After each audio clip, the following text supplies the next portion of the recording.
जब जब इस धरती पर अधर्म बढ़ा है, जब जब मानवता संकट में आई है, तब तब एक दिव्य शक्ति ने जन्म लिया है बुराई का अंत करने के लिए। सनातन धर्म के अनुसार ये सृष्टि केवल समय की सीधी रेखा नहीं है, बल्कि ये एक अनंत चक्र है जिसे काल चक्र कहा जाता है। इस काल चक्र में सत्य, धर्म और संतुलन को बनाए रखने के लिए स्वयं भगवान विष्णु बार बार अलग अलग रूपों में प्रकट होते हैं। जब भी अधर्म अपनी सीमा पार करता है, जब दुष्ट शक्तियां निर्दोषों पर अत्याचार करने लगती हैं और जब पूरी सृष्टि अराजकता की ओर बढ़ने लगती है, तब एक दिव्य अवतार जन्म लेता है। भगवान विष्णु ने इस सृष्टि की रक्षा के लिए समय समय पर 10 महान अवतार धारण किए। इन्हें ही सनातन धर्म में विष्णु के दशावतार कहा जाता है। हर युग का उद्देश्य अलग था, हर युग में खतरा अलग था, और हर बार धर्म की रक्षा के लिए भगवान ने एक नया रूप लिया। कभी वे बने एक विशाल मत्स्य, कभी प्रकट हुए अद्भुत कूर्म के रूप में,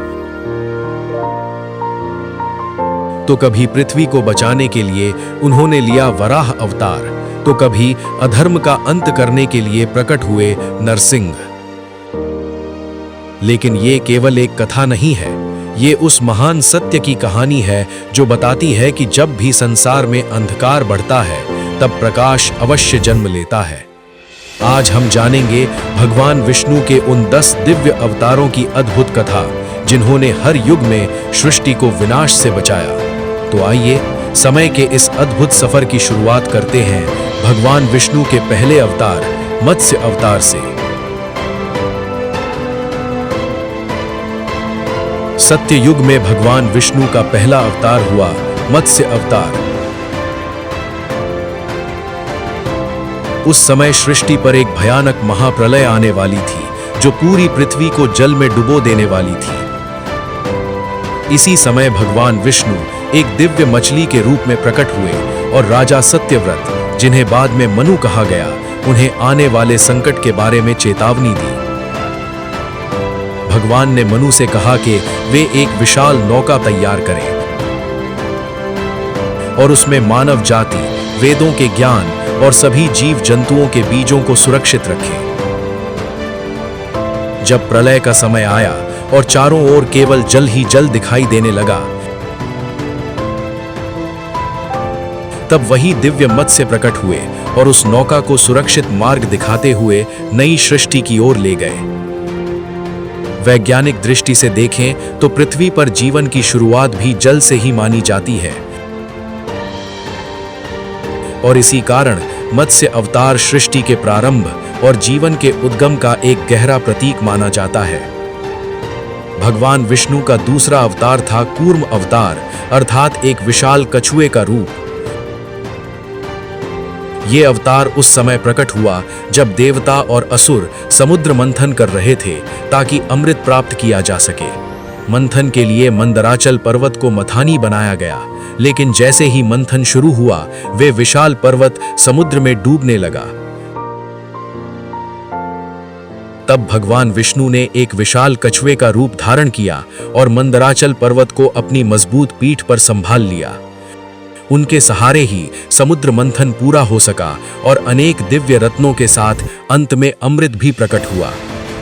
प्रतीकात्मक रूप से देखें तो कूर्म अवतार उभयचर जीवों का प्रतिनिधित्व करता है, जो जल और थल दोनों जगह जीवन जीने की क्षमता रखते हैं। भगवान विष्णु का तीसरा अवतार था वराह अवतार, जिसमें उन्होंने एक शक्तिशाली जंगली सुअर का रूप धारण किया।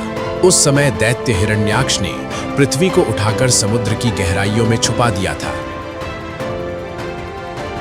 पूरी सृष्टि संकट में पड़ गई थी और धरती अंधकारमय जल में डूब चुकी थी। तब भगवान विष्णु एक विशाल वराह के रूप में प्रकट हुए। उन्होंने समुद्र में उतरकर हिरण्याक्ष से भयंकर युद्ध किया और अंत में उसे पराजित कर दिया। इसके बाद भगवान ने अपने शक्तिशाली दांतों पर पृथ्वी को उठाया और उसे फिर से उसके स्थान पर स्थापित किया।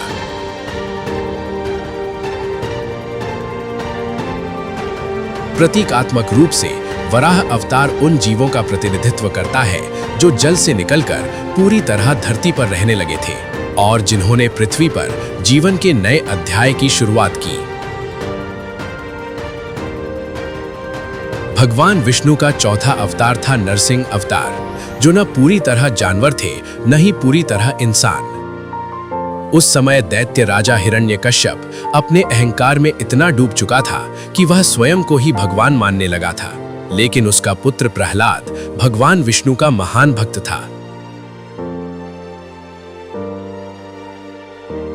जब हिरण्यकश्यप ने प्रहलाद को मारने की कई कोशिशें की और अंत में क्रोध में आकर पूछा, कहाँ है तुम्हारा विष्णु? तभी एक खंभे से भयानक गर्जना के साथ भगवान नरसिंह प्रकट हुए। न आधा पशु न पूरा मानव, उस अद्भुत रूप में भगवान ने हिरण्यकश्यप का अंत किया और अपने भक्त प्रहलाद की रक्षा की।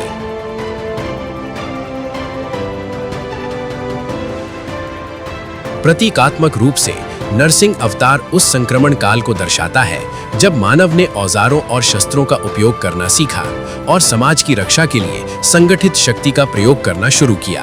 त्रेता युग की शुरुआत के साथ भगवान विष्णु का पांचवा अवतार प्रकट हुआ, जिसे वामन अवतार कहा जाता है। इस अवतार में भगवान एक छोटे कद के ब्राह्मण बालक के रूप में आए। उस समय असुरों के महान राजा बलि अपनी शक्ति और दान के लिए प्रसिद्ध थे, लेकिन उनके भीतर धीरे धीरे अहंकार भी बढ़ने लगा था। वामन ब्राह्मण बनकर राजा बलि के यज्ञ में पहुंचे और उनसे केवल 3 पग भूमि दान में मांगी। राजा बलि ने इसे छोटा सा वरदान समझकर तुरंत स्वीकार कर लिया, लेकिन जैसे ही दान स्वीकार हुआ, वामन का रूप विशाल हो गया। पहले कदम में उन्होंने पूरी पृथ्वी नाप ली, दूसरे कदम में सारा आकाश और तीसरे कदम के लिए राजा बलि के पास कुछ भी शेष नहीं बचा। तब राजा बलि ने विनम्र होकर अपना सिर तीसरे पग के लिए प्रस्तुत कर दिया और इसी के साथ उनका अहंकार भी समाप्त हो गया।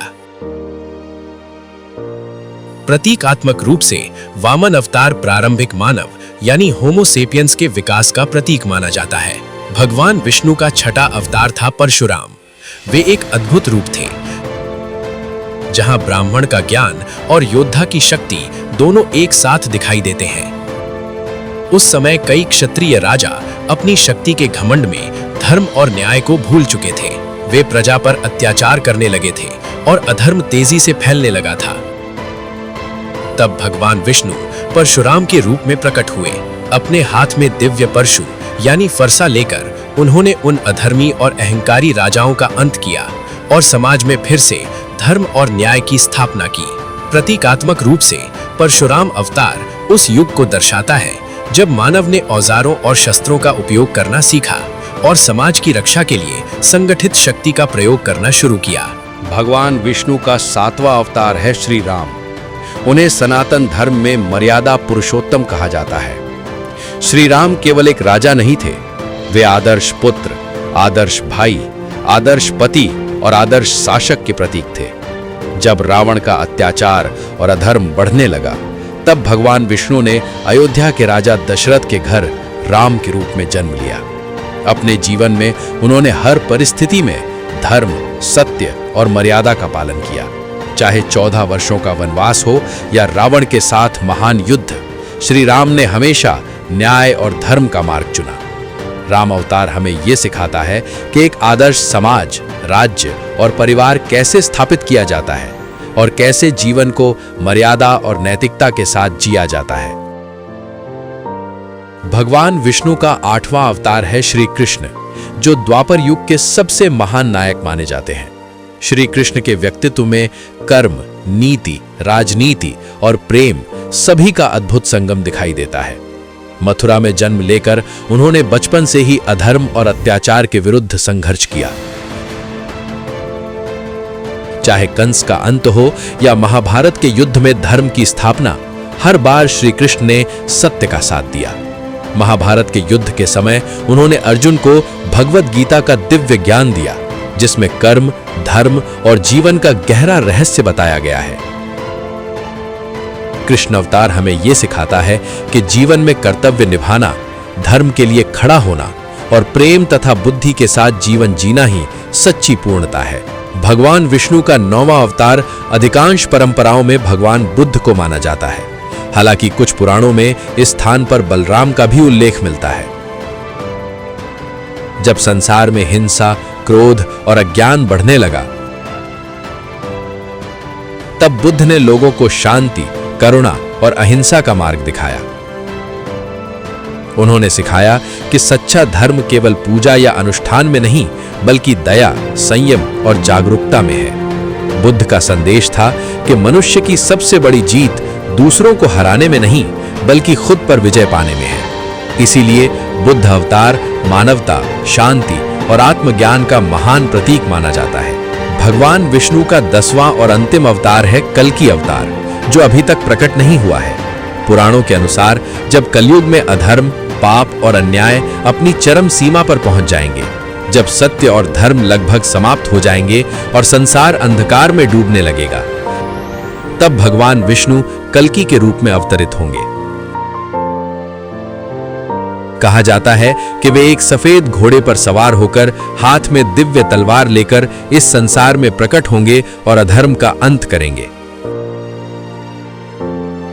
कल्कि अवतार का उद्देश्य होगा संसार से अंधकार और अन्याय को मिटाकर फिर से धर्म और सत्य की स्थापना करना और एक नए सतयुग की शुरुआत करना। भगवान विष्णु के ये दशावतार हमें एक गहरी सीख देते हैं। ये बताते हैं कि परिवर्तन ही इस संसार का सबसे बड़ा नियम है। समय बदलता है, युग बदलते हैं और हर युग में धर्म की रक्षा के लिए एक नई शक्ति प्रकट होती है। दशावतार की ये कथाएं सिर्फ धार्मिक कहानियां नहीं हैं, बल्कि ये जीवन के विकास, संघर्ष और नैतिकता की एक गहरी यात्रा को दर्शाती हैं। ये हमें सिखाती हैं कि जब भी संसार में अंधकार बढ़ेगा, तब उसे मिटाने के लिए प्रकाश अवश्य प्रकट होगा। अब आप हमें बताइए, भगवान विष्णु के इन 10 अवतारों में से आपका सबसे पसंदीदा अवतार कौन सा है? अपना उत्तर कमेंट्स में जरूर लिखें। और अगर आपको ये कहानी पसंद आई हो तो वीडियो को लाइक और शेयर करना न भूलें।